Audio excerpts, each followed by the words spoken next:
जुलाई की उमस भरी दोपहर थी। टोक्यो के हनेदा एयरपोर्ट पर सब कुछ सामान्य चल रहा था। लोगों की कतारें, पासपोर्ट की मोहरें, सामान की ट्रॉलियां। उसी भीड़ में एक साधारण सा आदमी भी खड़ा था। उम्र लगभग 40 के आसपास, सूट पहना हुआ, हाथ में चमड़े का ब्रीफकेस। चेहरा शांत, आत्मविश्वासी। जब उसकी बारी आई तो इमिग्रेशन अधिकारी ने उसका पासपोर्ट खोला और भौहें सिकुड़ गईं। देश का नाम लिखा था तौरेत। अधिकारी ने सिर उठाकर उसे देखा। आप किस देश से हैं? वो आदमी हल्की सी मुस्कान के साथ बोला, तौरेत, यूरोप में है, फ्रांस और स्पेन के बीच।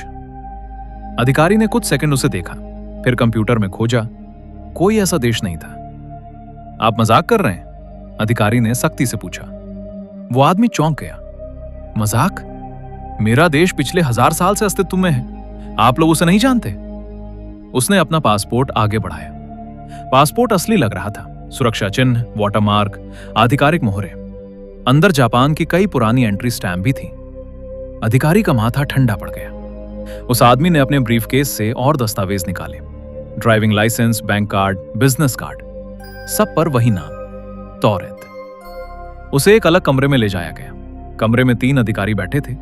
उनमें से एक ने नक्शा टेबल पर फैलाया। ये यूरोप है, उसने उंगली से इशारा करते हुए कहा। यहां फ्रांस है, यहां स्पेन, इनके बीच एंडोरा है। तौरेत नाम का कोई देश नहीं है। वो आदमी कुछ सेकंड तक नक्शे को घूरता रहे। उसकी आंखों में उलझन साफ दिख रही थी। ये एंडोरा क्या है? उसने धीरे से पूछा। यहां तो तौरेत होना चाहिए। कमरे में सन्नाटा छा गया। अधिकारियों ने उसकी फ्लाइट डिटेल्स चेक की। वो पेरिस से टोक्यो आया था। टिकट असली था। एयरलाइन रिकॉर्ड में उसका नाम था। लेकिन समस्या ये थी, उसके पासपोर्ट में जो देश था वो इस दुनिया में मौजूद ही नहीं था। उससे पूछा गया कि वो जापान क्यों आया है। उसने बताया कि वो एक अंतर्राष्ट्रीय कंपनी का प्रतिनिधि है। पहले भी कई बार जापान आ चुका है। उसे टोक्यो के एक होटल का नाम तक याद था। जब होटल से संपर्क किया गया तो रिकॉर्ड में उसका नाम था, पिछले साल का भी। सब कुछ मेल खा रहा था, सिवाय उसके देश के। शाम तक मामला गंभीर हो चुका था। अधिकारियों को शक था कि वो जासूस हो सकता है या किसी अजीब तरह की पहचान धोखाधड़ी का हिस्सा। उससे पूछा गया, अगर आपका देश असली है तो हमें उसके बारे में कुछ बताइए। उसने विस्तार से बताया, राजधानी का नाम, मुद्रा का नाम, इतिहास, यहां तक कि अपने देश की राजनीति तक। उसकी आवाज में झूठ का कोई कंपन नहीं था। वो जेन्युइनली हैरान था। आप लोग मुझे ऐसे क्यों देख रहे हैं? उसने लगभग बेचैनी में कहा। क्या मेरे देश के साथ कुछ हुआ है? रात हो चुकी थी। अधिकारियों ने फैसला किया कि उसे एयरपोर्ट के पास एक होटल के कमरे में निगरानी के तहत रखा जाए, जब तक जांच पूरी ना हो। कमरा 7वीं मंजिल पर था।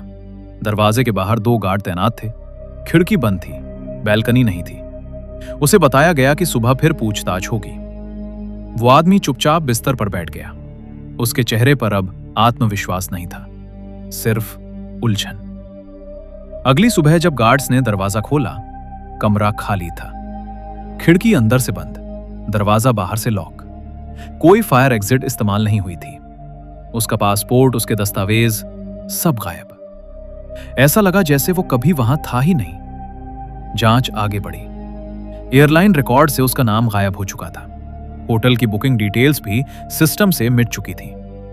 सिर्फ कुछ अधिकारियों की यादें बची थी।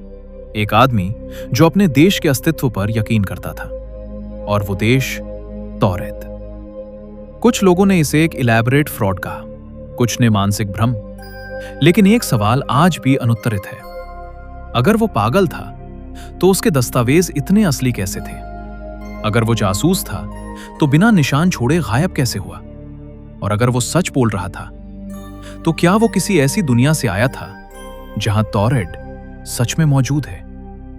शायद उसने गलती से किसी ऐसी रेखा को पार कर लिया था जहां 2 वास्तविकताएं कुछ पलों के लिए टकराईं, और जब संतुलन वापस आया वो अपनी दुनिया में लौट गया, या शायद हमारी दुनिया से मिटा दिया गया। टोक्यो एयरपोर्ट आज भी वही है। फ्लाइट्स आज भी आती जाती हैं।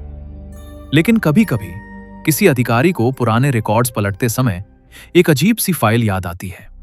एक देश जो नक्शे पर नहीं था, और एक आदमी जो पूरी सच्चाई के साथ झूठ बोल रहा था, या शायद सच।